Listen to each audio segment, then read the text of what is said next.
చేసిందంతా చేసి ఇవాళ ముఖ్యమంత్రి గారు శాంతి భద్రతల మీద రివ్యూ చేస్తారట.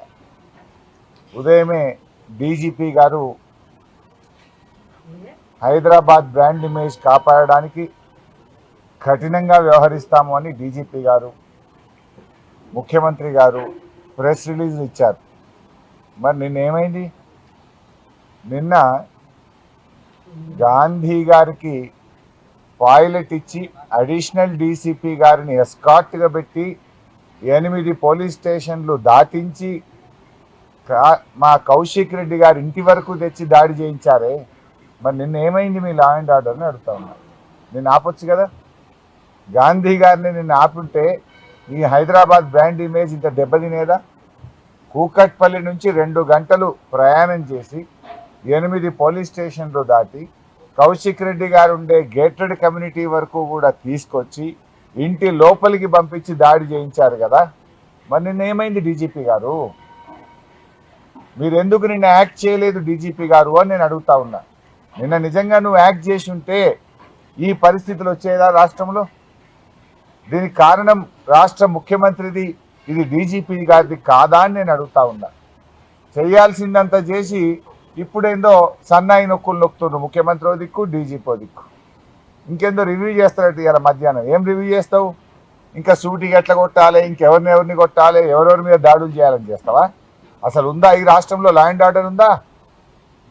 ఖమ్మం పోతే మా మీద రాళ్ల దాడి చేస్తే, ఎమ్మెల్యేల మీద రాళ్ల దాడి చేస్తే 10 రోజులైనా ఎఫ్ఐఆర్ ఇష్యూ కాలేదు. 10 రోజులైనా ఆ గుండాలను ఇంతవరకు అరెస్ట్ చేయలేదు. నిన్నేం జరిగింది? కౌశిక్ రెడ్డి గారింటి మీద రాళ్ల దాడి చేసినటువంటి వాళ్ళకేమో రాచ మర్యాదలు. పోలీస్ స్టేషన్లో వాళ్ళకి మంచిగా బిర్యానీలు తినిపించి, సమోసాలు తినిపించి, ఛాయలు దాయిపించి, ఎస్కాట్ ఇచ్చి గాంధీ గారిని ఇంటి దగ్గర దించి వస్తుంది. ఫిర్యాదు చేయడానికి వచ్చిన మమ్మల్ని ఏమో అరెస్ట్ చేసి 2 గంటలు హైదరాబాద్ అంతా తిప్పి అర్ధరాత్రి జంగల్లో మహబూబ్ నగర్లో ఇడిచిపెట్టింది మమ్మల్ని. అంటే అసలు లా అండ్ ఆర్డర్ పోలీసులు వ్యవహరించే తీరు ఇదేనా నేను అడుగుతా ఉన్నా. అసలు రాష్ట్రంలో లా అండ్ ఆర్డర్ ఉందా అని అడుగుతా ఉన్నా.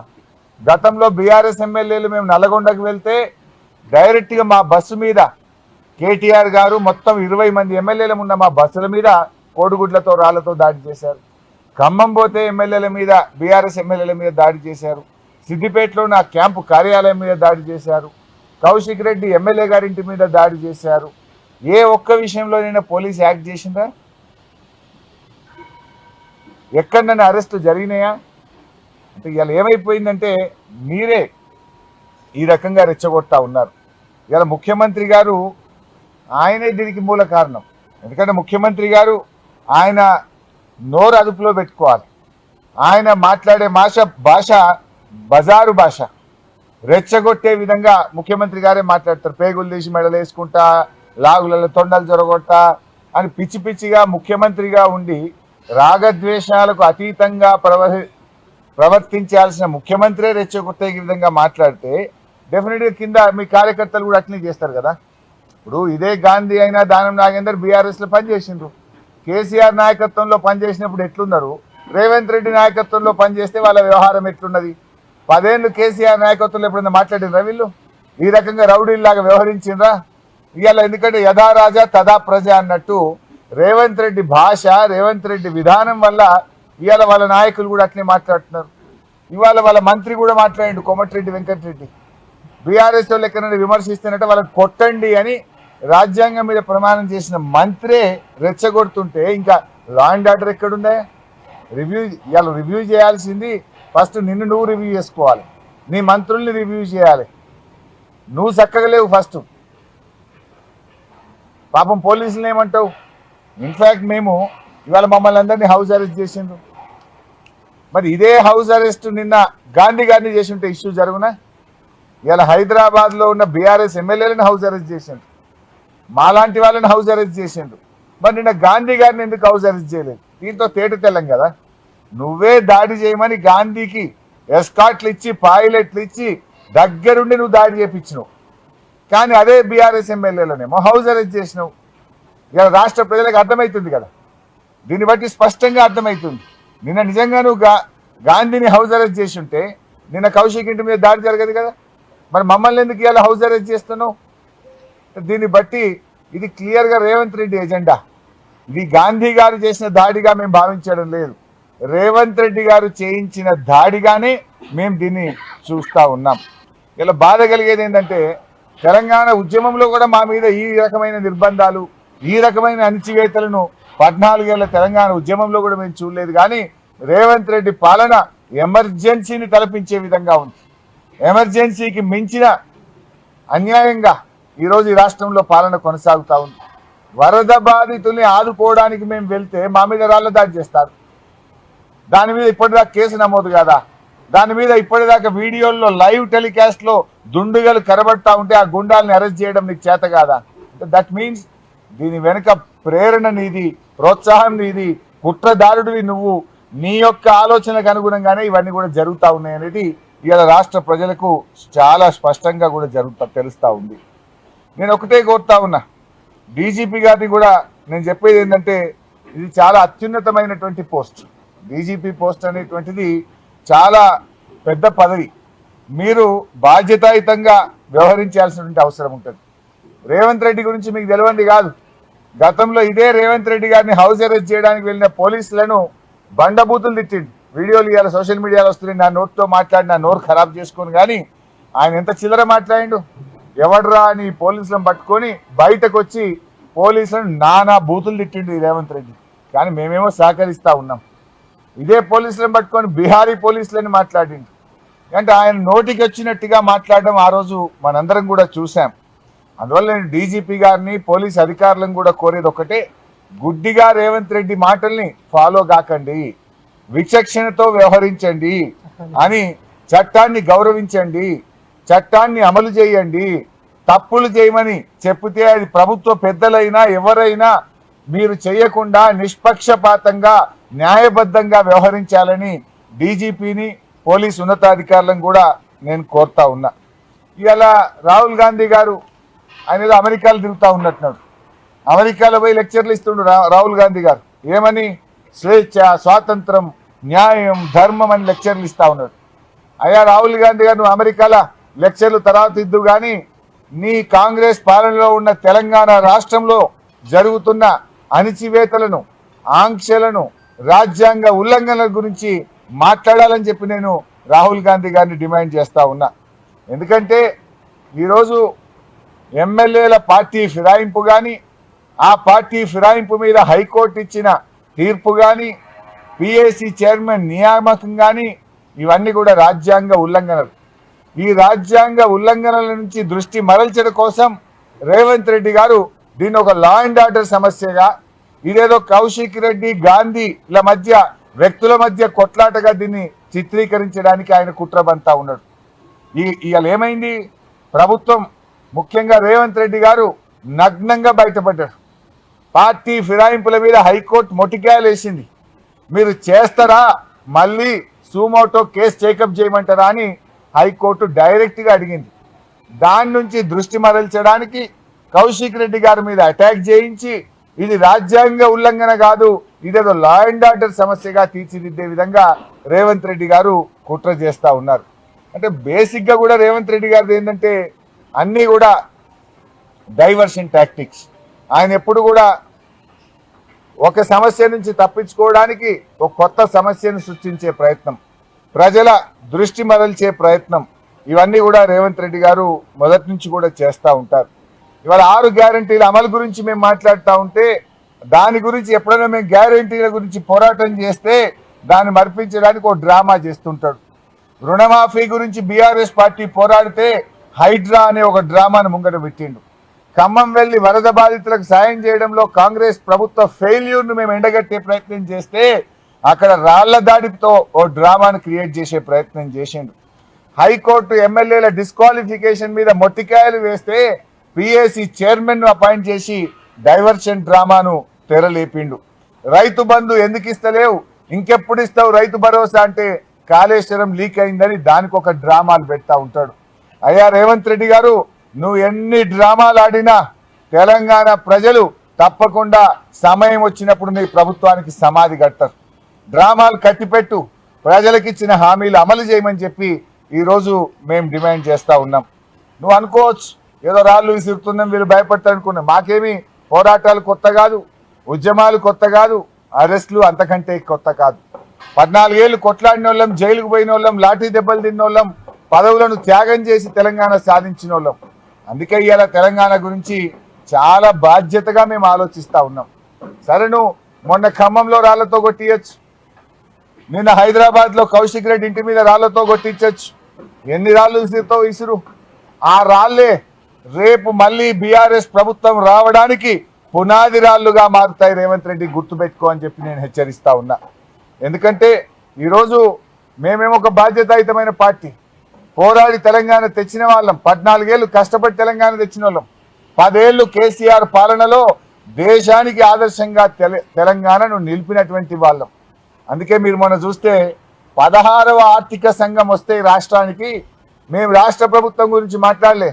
రాజకీయాలకు అతీతంగా రాష్ట్ర ప్రభుత్వం అనేక వైఫల్యాలు ఉన్నాయి.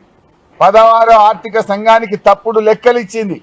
కానీ రాష్ట్ర ప్రయోజనాల కోసం ఆర్థిక సంఘం ముందు రాష్ట్రం పరువు తీయొద్దని చెప్పి మేము చాలా బాధ్యతాయుతంగా ప్రభుత్వం కంటే బలమైనటువంటి వాదనను 16వ ఆర్థిక సంఘం ముందు వినిపించాం. కేంద్రం తెలంగాణకు ఎట్లా అన్యాయం చేస్తుందో చెప్పాం. నీటిపారుదల ప్రాజెక్టులకు 40,000 కోట్లు కేటాయించాలని అడిగాం. మిషన్ భగీరథకు 20,000 కోట్లు కావాలని అడిగాం. సూపర్ స్పెషాలిటీ ఆసుపత్రులకు 10,000 కోట్లు కావాలని అడిగాం. పాలమూరు రంగారెడ్డిని జాతీయ ప్రాజెక్టు చేయమని అడిగాం. అనేక విషయాలు ఆర్థిక సంఘానికి చెప్పాం. కానీ మేం చెప్పినంత గట్టి వాదన కూడా రాష్ట్ర ప్రభుత్వం ఆర్థిక సంఘానికి చెప్పలేకపోయింది. ఎందుకు మేము చెప్పినాం? నిజంగా మాకు రాజకీయమే ముఖ్యం అనుకుంటే రేవంత్ రెడ్డి ప్రభుత్వాన్ని తప్పుపడదు. కానీ రాష్ట్రం ముఖ్యం అనుకున్నాం, ప్రజలు ముఖ్యం అనుకున్నాం కనుక ప్రభుత్వం కంటే బలమైన వాదన 16వ ఆర్థిక సంఘం ముందు మేము వినిపించాం. అది మాకు తెలంగాణ ప్రజలతో ఉన్నటువంటి పేగుబంధం. మాది మీరు ఎన్ని గృహ నిర్బంధాలు చేసినా మా సంకల్పాన్ని మీరు నీరుగార్చలేరు, మా సంకల్పాన్ని దృష్టి మరల్చలేరు అనేటువంటి విషయాన్ని కూడా రేవంత్ రెడ్డి గారి ప్రభుత్వానికి ఆయనకు చెప్పదలుచుకున్నాం. ముఖ్యంగా ఈరోజు అనేక విషయాలు మనం గమనిస్తూ ఉన్నాం. జర్నలిస్టులను కూడా మేము కోరేది ఒక్కటే, ఇలా మీ మీద కూడా దాడి జరుగుతూ ఉంది, న్యాయం మాట్లాడే పరిస్థితి లేదు. యూట్యూబ్ ఛానళ్ళ మీద ఆయన దాడి చేస్తాడు. అదే యూట్యూబ్ ఛానల్ గతంలో ఆయనకు అందంగా కనబడ్డాయి, ఇవాళ యూట్యూబ్ ఛానల్ అని తింటూ ఉంటాడు. జర్నలిస్టుల మీద దాడి చేస్తూ ఉంటారు, మాట్లాడితే గృహ నిర్బంధాలు పెడతా ఉంటాడు. మరి ఆ రోజు నువ్వు గృహ నిర్బంధాల మీద ఏం మాట్లాడినావు?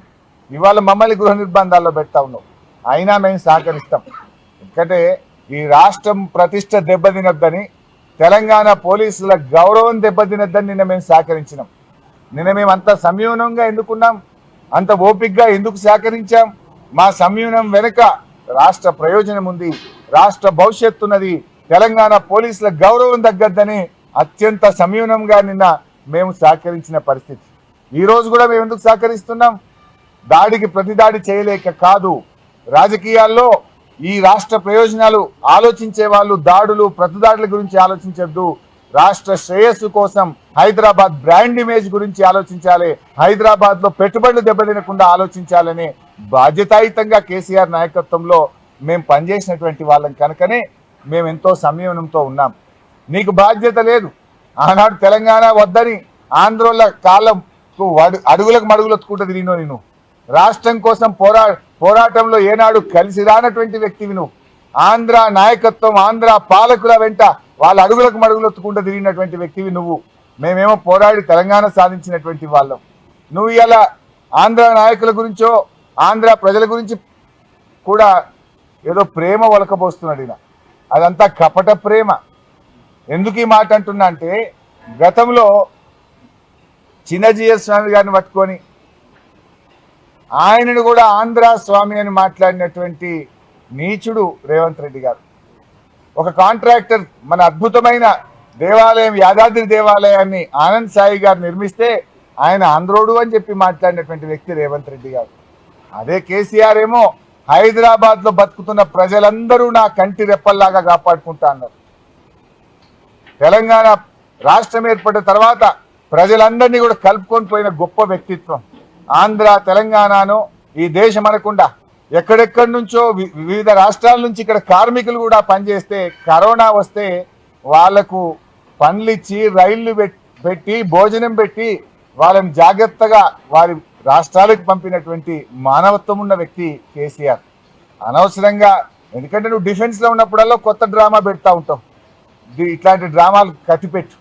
కేసీఆర్ ఏందో, కేసీఆర్ ఈ రాష్ట్ర భవిష్యత్తు కోసం అన్ని వర్గాల ప్రజల్ని ఏ రకంగా కలుపుకపోయినరో కూడా ఈ రాష్ట్ర ప్రజలకు కేసీఆర్ 10 ఏళ్ల పాలనలో చూశారు. స్పీకర్ గారు మొన్న పిఏసీ చైర్మన్ విషయంలో రాజ్యాంగ ఉల్లంఘన జరిగింది. నిన్న రేవంత్ రెడ్డి గారు కూడా మాట్లాడుతూ ఏమన్నారంటే ఎన్నిక జరిగిందట. మీరు ఇలా పేపర్ చూడండి, ఉదయమే నేను 2-3 పేపర్లు చదివాను. పేపర్లో ఎన్నికల ప్రక్రియ ద్వారా పిఏసీ చైర్మన్ ఎన్నిక జరిగిందని నిన్న చిట్చాట్లో రేవంత్ రెడ్డి గారు చెప్పారు. ఇదో సమస్య రేవంత్ రెడ్డితోని. చిట్చాట్లో చెప్తాడు, నేనేడన్నా అంటాడు. నేను అన్నే లేదండి, ఎందుకంటే దాని ప్రూఫ్ ఉండదు కదా, వీడియో ఉండదు. ఇప్పుడు గతంలో ఢిల్లీలో చిట్చాట్ చేసింది, ఏమన్నాడు, అదానికి ఓల్డ్ సిటీ అప్పచెప్తా అన్నాడు. ఏం సంగతే, నువ్వు ఎట్లా అప్పచెప్తావు అదానికి ఓల్డ్ సిటీ అని మేము అడిగితే అసెంబ్లీలో ఏమన్నాడు, నేనేడే చెప్పిన పేపర్ వాళ్ళు తప్పు రాసిరు అన్నాడు. ఇది కూడా నిన్న ఢిల్లీలో చెప్పిండు చిట్చాట్లో. ఏమని, పిఏసీ చైర్మన్ ఎన్నిక ఎలక్షన్ ద్వారా జరిగింది అన్నాడు. జరిగిందా ఎలక్షన్? ఎలక్షన్ కాదు, సెలక్షన్ ద్వారా జరిగింది.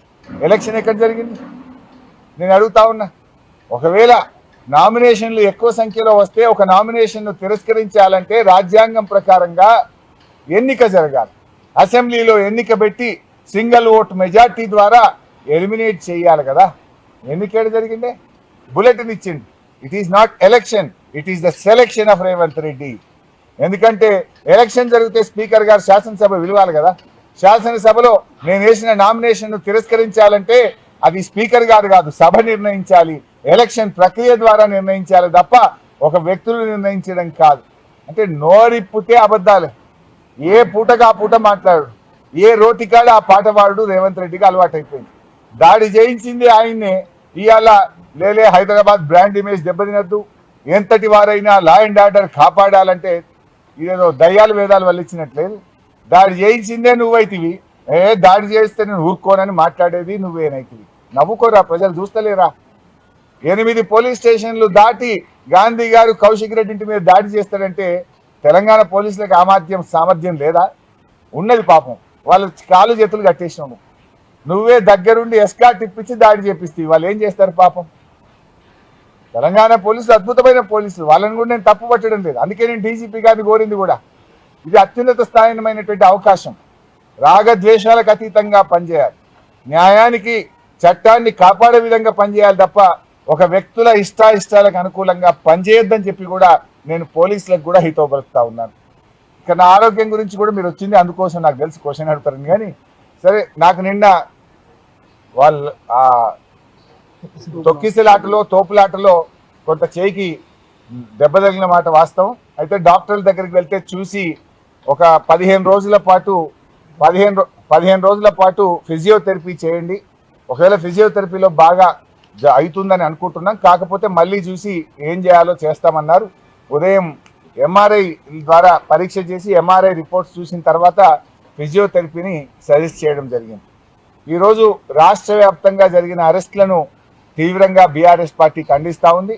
రాష్ట్రంలోని అన్ని పోలీస్ స్టేషన్లలో ఆదిలాబాద్ నుంచి ఆలంపూర్ దాకా మరి అన్ని చోట్ల కూడా మా నాయకులను అర్ధరాత్రి పూట మహిళలను కూడా చూడకుండా అరెస్ట్ చేయడం జరిగింది. ఇది చాలా దుర్మార్గం. ఈ అరెస్టులను తీవ్రంగా ఖండిస్తూ ఉన్నాం. ఈ రాష్ట్ర వ్యాప్తంగా అరెస్ట్ చేసినటువంటి వారిని వెంటనే విడుదల చేయాలని చెప్పి కూడా బీఆర్ఎస్ పార్టీ డిమాండ్ చేస్తుంది.